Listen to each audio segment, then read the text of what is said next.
All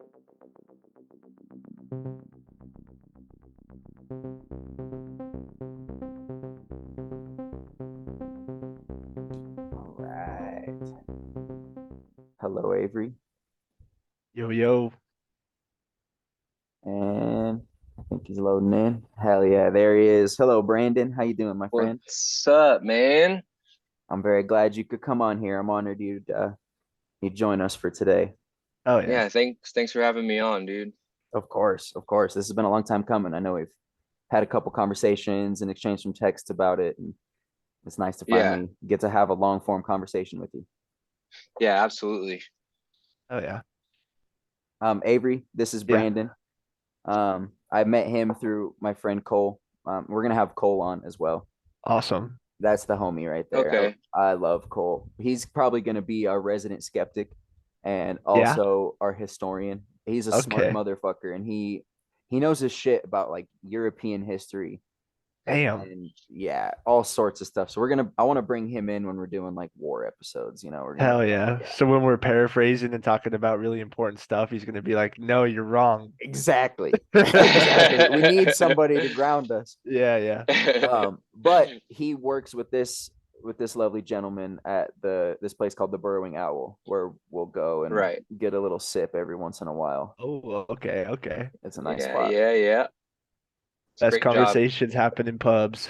Indeed. Yeah, Yes, yeah. we've in the few conversations we've had, we've already gone deep talking Yeah. about Oh all yeah, sorts of shit. I'm excited to get into definitely. it.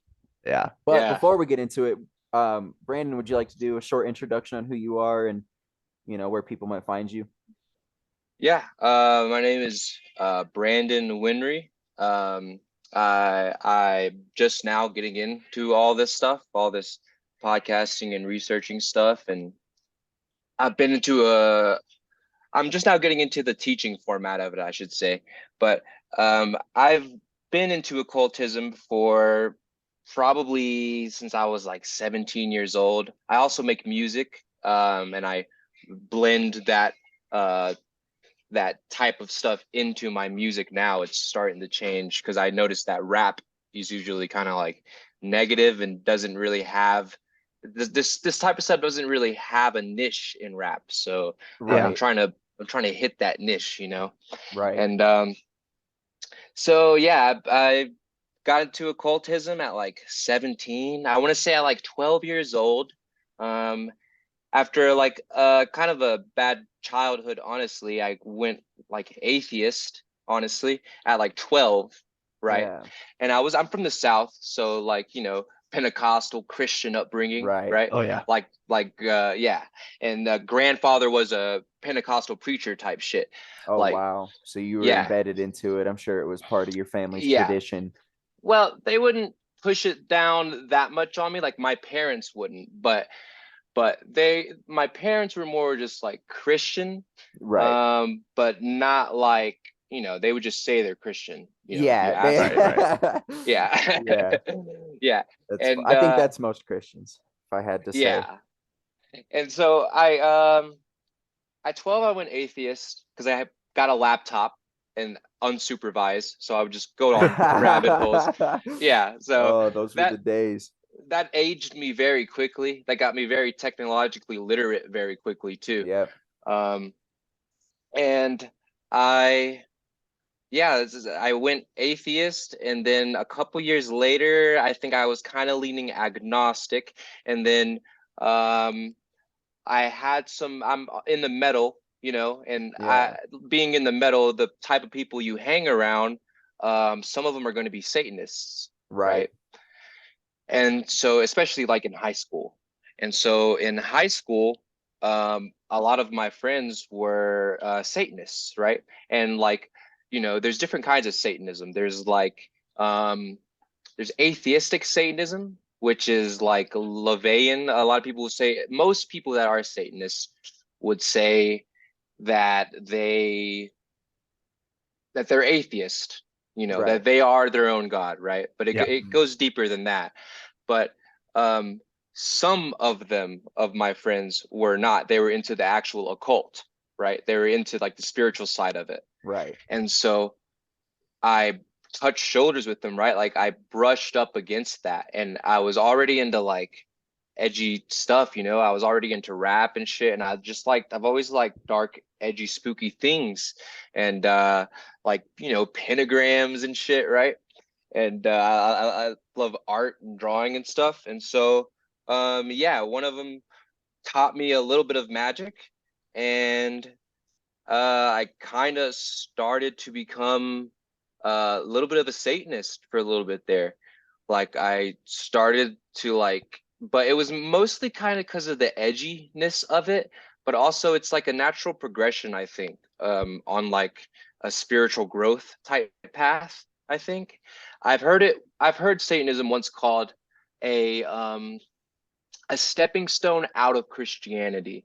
And if you're like pushed in the Christianity heavy, you know, then you can totally see how like people would want to go the complete opposite way. Yeah, the pendulum always swings the opposite way, just as far as it was pulled this way. So if you were pulled into Yeah, Christianity really hard by your tribe and the people around you, that pendulum yeah, is going to swing in the opposite direction away from God.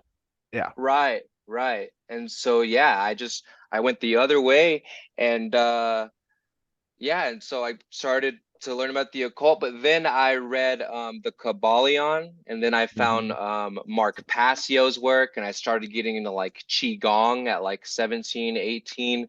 And yeah, the rest is history. I've just been into occultism ever since then, only taken it seriously, I want to say within the past couple years, but on and off since back then. That's awesome, man. Fascinating. Yeah, really It's cool. awesome.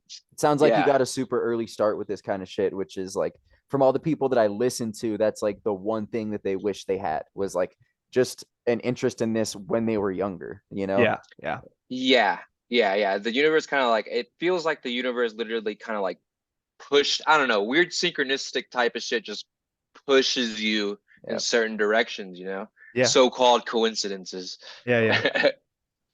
No, yeah, that's fascinating, and you're right. It does seem super common, Cameron, that like when you grow up in a super Christian family and stuff like that, it really can push you away, which is Yeah. just funny, you know? I Yeah. am no longer Satanist, and I never even claimed Satanism No, either. yeah, I never claimed, for the record, I never claimed to be a Satanist, but I would like draw inverted pentagrams on stuff for the edgy aesthetic. yeah, Yeah, And there dude, was it's just for the certain, shock value, I think.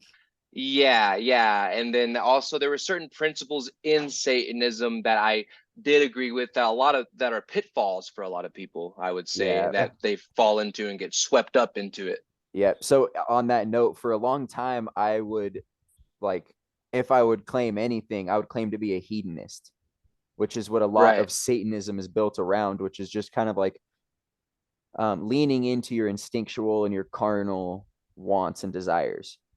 That's like Yes. hedonism and like, you Right. know, really delving into your lust and your gluttony and these negative aspects, which I mean, it's important to incorporate these into yourself, but to not let these things get too out of hand.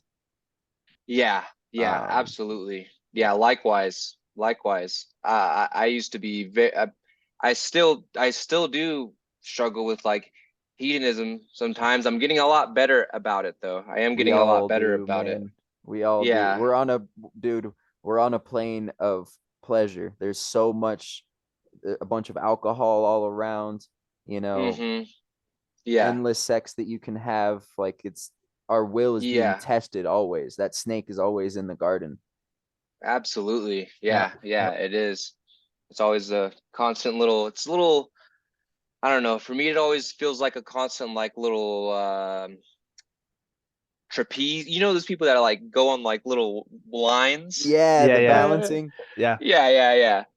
It feels like you like it's okay to do like a little bit of stuff, but when things go too far, it's just Yeah, yeah. they'll tip right over. So, Brandon, I gotta know, what kind of magic does a Satanist in high school know, and what did he show you or she? So that was one of my best friends at the time. Yeah, He my best friend at the time. He was into the Bible, and him and some other people that I didn't really know. I would see them in school passing by. They were into that stuff. Yeah. And what he showed me, this is literally what happened. He took me into like this bamboo forest that was behind my apartments. And so we went off into these woods, and he held his hands over my hands, right? And I was like, I was on some substances, right? And then so so it was already kind of an impressionable state of mind. And so he kind of like, he's like, give me your hands. And then I put my hands under his hands, and now I know what it was he was pushing chi into my hands. But he just literally held his hands over my hands and then just pushed some chi through it. And then I felt a little tingling. And then he was like, you feel that? And then I was like, yeah. And then he was like, that's magic. And I was like, I just like fucking that's magic. I love it. Flipped out. Yeah. And that opened my mind. That kind of like expanded my mind and broke me a little bit out of that like left brain modality of atheist skeptic, like super, that brain imbalance that I was in at that time. Right. Hell yeah. Right. Which I feel like is a philosophy in itself. Like, I think what atheists strive for is to like be apart from all the like religions and theosophies, but like being against them is also a belief. It's like you believe that none of them are real, like just as hard as the Christian believes his God is real. Right. Yeah. It's a religion in and of itself. Atheism is, which it makes it kind of ironic. Right. That's awesome. My mom has taught me about those kind of teachings before, like with your receiving and your giving hand. And that but how I've interpreted that as I've gotten older and started to understand things a little bit better is that we're electric beings, like we have a positive and a negative, and you can use these in accordance. That's why mudras are so important for meditation, is because you're connecting different like ends of the electrical circuit, and they're affecting your aura and your electric field differently. Right. And even if you know what the tree of life is in the Kabbalistic tradition, it's an input and it's an output. If you put the two pillars there, you have one pillar, you have the left pillar, you have the right pillar, you have the middle pillar. And the energy is supposed to circuit throughout it. Unless you have a blockage. If you have a blockage, then you need to work on that blockage. Oh yeah. I love it's such interesting stuff. And the Eastern traditions have known about it for so long, for thousands centuries. Of years. Yeah. Far longer than we have. Long before Jesus, I'm sure, was around. Jesus went and learned this shit from them. Exactly. Yeah. There's a lot of rumors about there's those little texts in the Bible, those missing texts that they took out in the Council of Nicaea where they edited the Bible. There's I believe it's the Gospels of Thomas. I might be wrong, but there are some aspects of the Bible of like Jesus in those little kid years, actually, where he's like growing up, and they're weird. They're really strange. They're just weird things. I think Terrence McKenna actually has a video going over these like weird this weird ages of like Jesus miracles and shit that was happening when you wouldn't, that aren't included in the Bible. Right. And being Terrence McKenna, he was probably like, look, Jesus was eating mushrooms as a teenager, like yeah that old stoned ape theory. Do you guys dude. Are you guys into any like ancient what's it called, paganism? Ooh, Paganism? yes. Yeah, I mean, so paganism, correct me if I think paganism is just like that just means it's not a major religion, right? I think that's how they would use to describe like witchcraft style traditions. It's how the church would deem things that weren't of the church. That's pagan, you know. That's Yeah. not what we do. That's pagan. Right. You Yeah.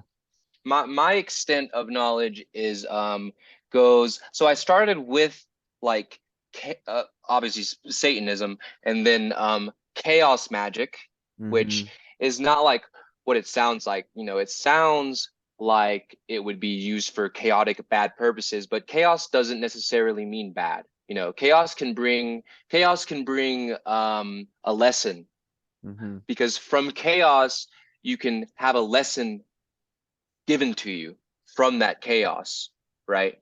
And so chaos magic, they call it that because it's basically a mishmash of like picking and choosing from different traditions. So if you know a little bit of Wicca, you know a little bit of voodoo, you know a little bit of Santeria, then no rules. You know, you can mix them all into chaos magic. It's like the Jeet And Kune Do of magic, Avery. Yeah. You know, it's like yeah, Yeah. took yeah. all the fucking fighting styles and took what worked.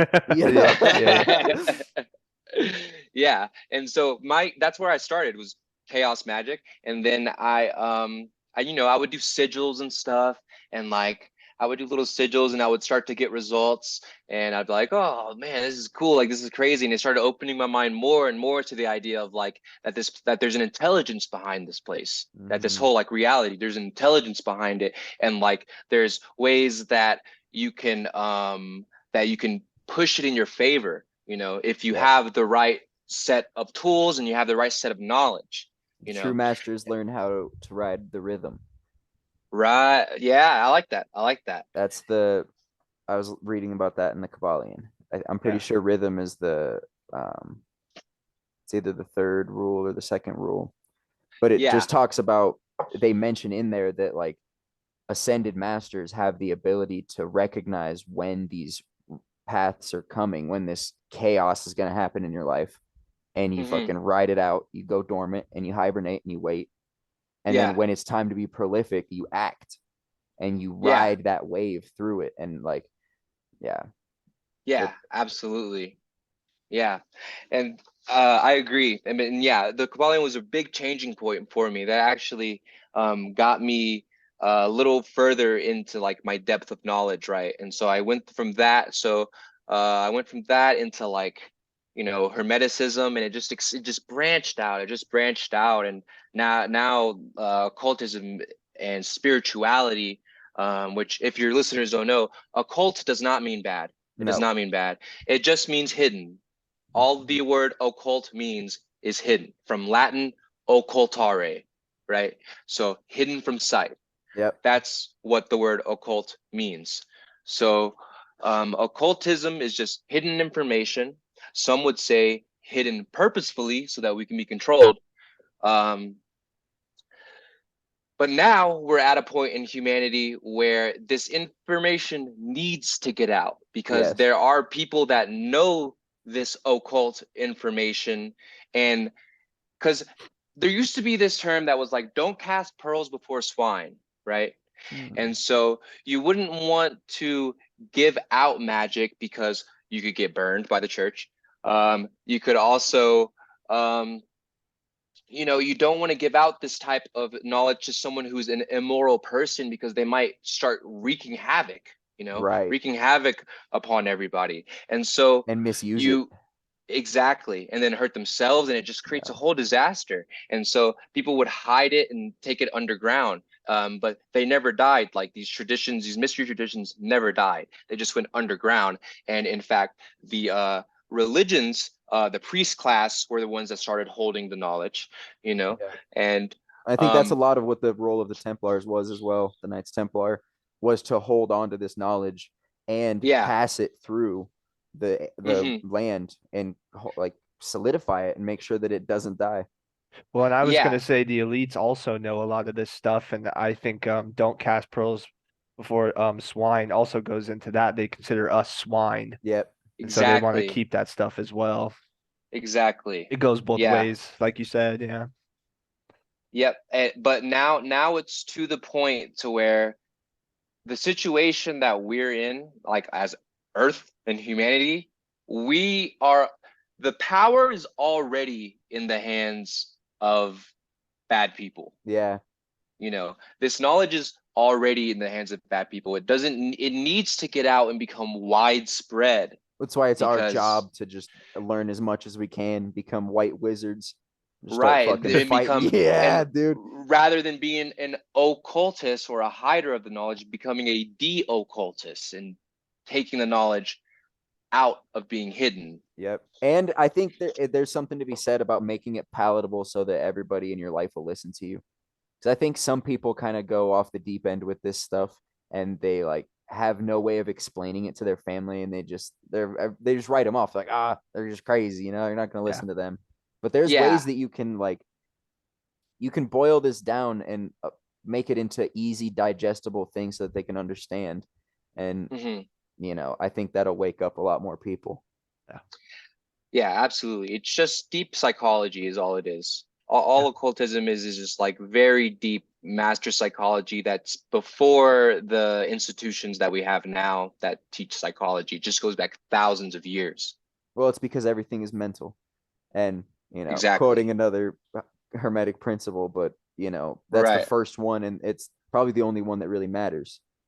Everything else is just a sublet of that, you know. Everything is mental. Everything is mental. It builds upon the mentalness. So for things to exist, you have to first think of things for them before they can come to existence. Yeah, they you have to be a conceive thought them first.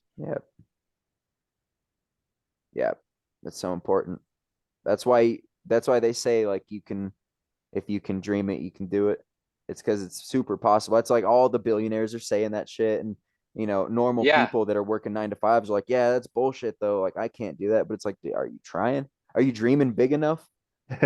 Yeah, exactly. And your dreams, you know, your dreams are you're in your subconscious at that point, and your subconscious is actually the link to the divine. That's your link. You know, you have your conscious mind, then you have your subconscious mind, and your subconscious mind is a link to the divine, and the divine will manifest down things into your life. So if things become embedded enough into your subconscious mind, it's going to make like a little set point, and that's going to feed, like, all of us have a vote, you know, we're all co-creating this reality, you know. Wow. I all like that. together. All of us have a vote. I like that. Such interesting stuff, dude. It's very it's honestly very obvious that we all are connected in one way or another. Yeah. You know. Yeah, quantum physics is getting to the point to where now it's starting to bridge that gap that previously wasn't there. You know, I'm not a quantum physicist by any means, but right. I can see that quantum physics is starting to get to the point where it's bridging that gap between spirituality and science. You know, they're starting to kind of meld together, which when that previously happened is when we had the golden age. Yeah. Well, and it's very interesting. I think it's just a scientific way of explaining things that people in the East have been explaining for thousands of years. Yeah. They're like, you know, they're like, that's what we've been saying this whole time. But you needed your fancy fucking words, like superposition. And, you know, you needed your fancy fucking words instead of just the concepts that they've had this understanding of. Well, it's brainwashing is what's held us back a lot. Brainwashing. And I don't know the specifics of it, but I'm pretty sure Isaac Newton and Einstein had a lot to do with this left brain skeptic, overly rigid type mentality, atheist type of archetype that you see proliferating throughout the world right now. So it's very interesting. I was just listening to a podcast today about this very topic. It was called Einstein Was a Fraud. It's a tinfoil hat podcast with Sam Tripoli. Shout out that motherfucker, because he is the hardest working man in podcasting, and I love Sam Tripoli. He's the shit. Shouts out. Cameron's a big fan of tinfoil hat. Super big fan. He's the shit. Love that man. But either way, I was listening to this podcast and they were talking about, yeah, man, you got to wrap it in tinfoil or the aliens will cook your burrito.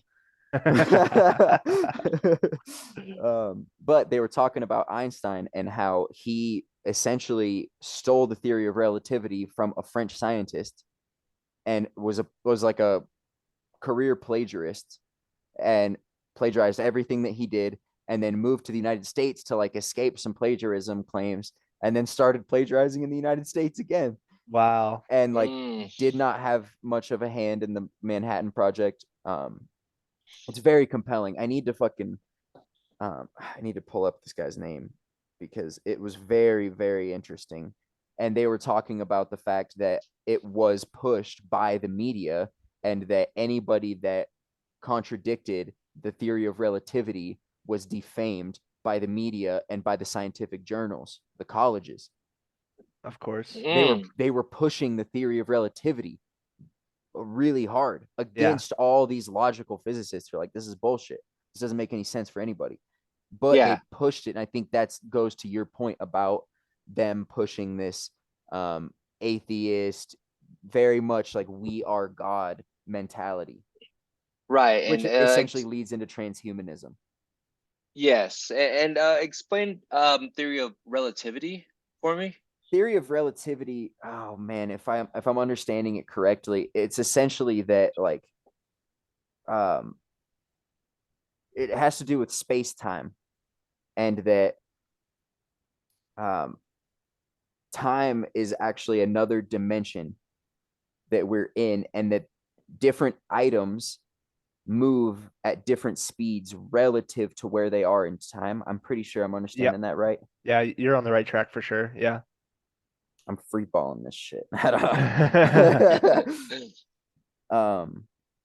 it was a super fringe theory. And the guy that came up with the theory, he was this French scientist. I wish I knew his name. I wish I'd written it down today. I was just listening to it. I'm surprised I've remembered as much as I have. But he didn't even believe it himself. It was just a theory. He was theorizing. He was just spitballing, and it wasn't a theory he even really necessarily believed in, but he, had written about it and theorized about it. And then Einstein took it and they used it for this agenda. Okay. It's very interesting stuff. The guy's name is Christopher Jean Berknes, I think is how you say it. He wrote a book about Einstein. I think he called it Einstein the Great Plagiarist or something. Okay. And then he compiled it into this like giant magnum opus. It's like a fucking 3,000 word or 3,000 page book that goes all into this. Yeah. I think wasn't Einstein the one that had the term spooky action at a distance? I think was Einstein. Yeah. And so spooky action at a distance, that was kind of like that's the that name kind of the like tinfoil podcast episode. Really? By the way. Yeah, it's hilarious. That's like a materialist, non-connected way of seeing the world. And like I said, I think the quantum physics are starting to show that everything is actually connected. Well, now they call it quantum entanglement. That's the phrase they use for that same. What they're using it for now is they have, I'm pretty sure it's photons. They have photons connected at large distances. And what happens to one photon will happen to the photon here, regardless of the distance between them. Yeah. You're on it. Yeah, I just I had to look it up just to reiterate because we haven't been to high school in a while. Dude, it's been a minute. Did I do well or did I fuck it up? No, but yeah, so it's basically just the theory that physics works everywhere in the universe the same. Oh, okay. And so like for example, like one thing I read was like if two people are playing ping pong on a train that's traveling at like 30 meters a second, the ball is going to look the same to both of them on the train, but it would look different to people in other places. Does that make sense? Because everything on the train is going the speed of the train plus the hit of the paddle. Yes, exactly. And okay, that's right. I was not saying that right. I was kind of fucking it up. No, you were close. But yeah, so it's like it says that its general relativity is based on the idea that massive objects cause a distortion in space-time, which is felt as normal to everyone else. Yeah. It's kind of hard to explain. No, it makes a lot of sense. And the analogy with the train is a perfect way to explain it. It's just like the speed of the train doesn't affect the physics of the ping pong ball Of going the back ping and pong forth. ball, yeah, So yeah. in that closed environment of the train, those physics Uh-huh. are going to be the same as they would be if you were stationary. Yeah. It's the theory of relativity. Okay. Yeah. There's a little science lesson Cool for stuff. everybody Yeah. out there. Appreciate it. I love it. I love it. So I wanted to ask you, now that you've like honed down what you believe in, and of course we always are continuing to learn. So Yeah. your view is going to change, and I expect it to. Any reasonable man changes his view when introduced to new information. But right now, with what you understand, how do you view what we're in, where we're at? Is there a God, round earth, flat earth? What do you believe in? Round Earth. Okay. Um, Amen. there is a God. There is a God. We are part of it, but we're not it. We are all co-creating, collectively building things. And in fact, one of the most dangerous ideologies is solipsism, which is thinking that you Yep. are God and only your point of consciousness is God, rather than you and everyone else, because it is the truth that it's you and everything else, really. Everything else is what's creating this reality. And Earth is at a kind of like we're at a dire spot right now to where we need to like really proliferate this knowledge like out far and like wide, and like get more points of consciousness to start spreading this knowledge to light up like the neurons of other people's brain and enlighten others, right? I Enlighten couldn't agree others more. so that we can make this place more brilliant, right? Yeah. I like that. Yeah. I could not agree with that more. I love that. It's a very enlightened view. And I agree with you. It's all about like talking about this kind of stuff, because sometimes somebody's not talking about it because they've never heard anybody talk about it, Yeah. or they don't know how to like verbalize the ideas that they've had in their head. I have that all the time. I'll listen to a podcast and there'll just be a click and I'm like, oh my God, like that's what I've been thinking. But they were able to say it in good words. And so now I can fucking tell other people. Yeah. I love that. That's awesome, man. Very cool. I love how he's like, round earth. Yeah. He's like, I'm not even gonna fuck around with that other shit right now. Oh, I love it. I love it. But dude, the horizon level is the same no matter how high up in the air you go. Right. It's Come on. it's the principle of correspondence, as above, so below. So like patterns are recognized throughout, I know. I'm just kidding. Yeah. But for the listeners. Yeah. I've never been high enough to know what the curve is looking like, so I don't even know. There could be little computer screens in the airplane windows. I'm just kidding. I'm kidding. That's ridiculous. But that's really cool that you're gonna start incorporating that stuff into your music. I like that a lot. Yeah. My music used to be, all the rap tropes. I'm a sucker for like for MF Doom by chance. Yeah, oh yeah. Yeah, so I'm a sucker for like technicality in rhymes, and so that I really got into music from like Earl Sweatshirt, Odd Future, Tyler the Creator, but like way back when they were like edgy and shit, right? Super And technical. Yes, dude. Yeah, and so that's what got me into it. But I've noticed that like no one has this like it's melded into like just trap metally 808 heavy bass. Yeah. But no one has that type of sound with a positive, uplifting message. There's like an absence of people, people are just rapping edgy, dark, bringing you down type shit. Fucked up shit. Just low vibrational, low frequency stuff. I was gonna say me and Cameron talked about that actually in one of our episodes about how like producers will purposely put in sound engineering into their songs to make you feel shittier. but to also make you want to keep listening. So yeah, I Oh like that a yeah. lot. That's cool. It's like Yeah. MSG in food. You don't know it's there, but it keeps you eating those fucking Cheetos. Yeah, They're yeah. doing the same Mm, thing with their rap beats. It's like you can't think of anything else until you put the rap beat on, and then you're like, oh, man, that's my Yeah, yeah. shit. I needed that. yeah, it's all frequency. It becomes that subconscious pattern. Yep, Yeah, yeah.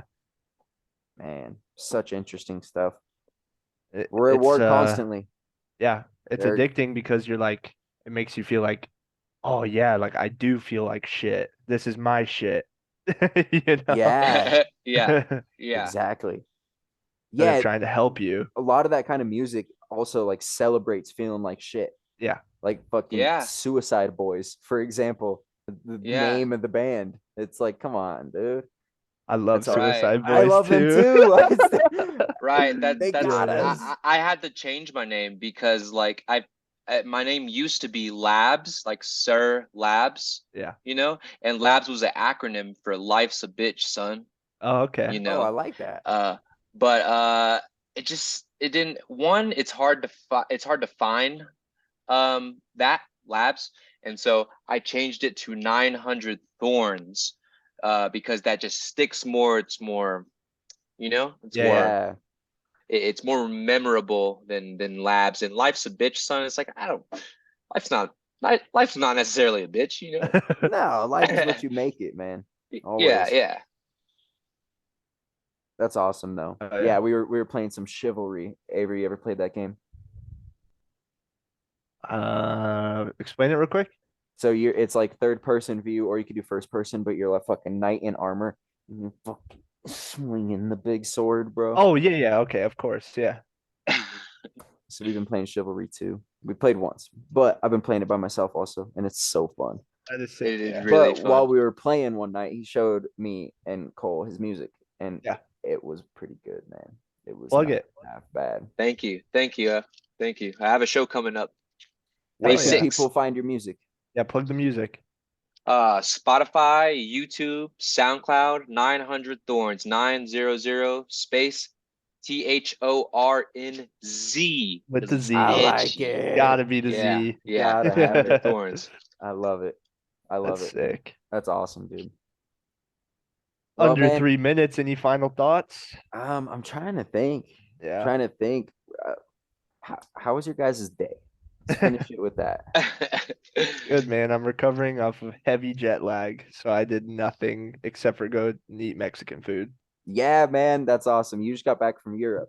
I guess we Yeah. can talk about that for a minute, dude. Yeah. That was pretty My badass. my day's been great. A lot of synchronicities I'm finding actually today. Today specifically, a lot of synchronicities. Awesome, dude. Me too. I've been seeing 555 a lot. I saw 4 5s in a row, 2 different times today. Weird. Yeah. Yeah, I saw some repeating numbers and some other stuff, just some like little universal like winking at me, the That's all it universe. is. It's just the universe like, Yeah. hey, buddy, you're on the right path. You know? Yeah, yeah.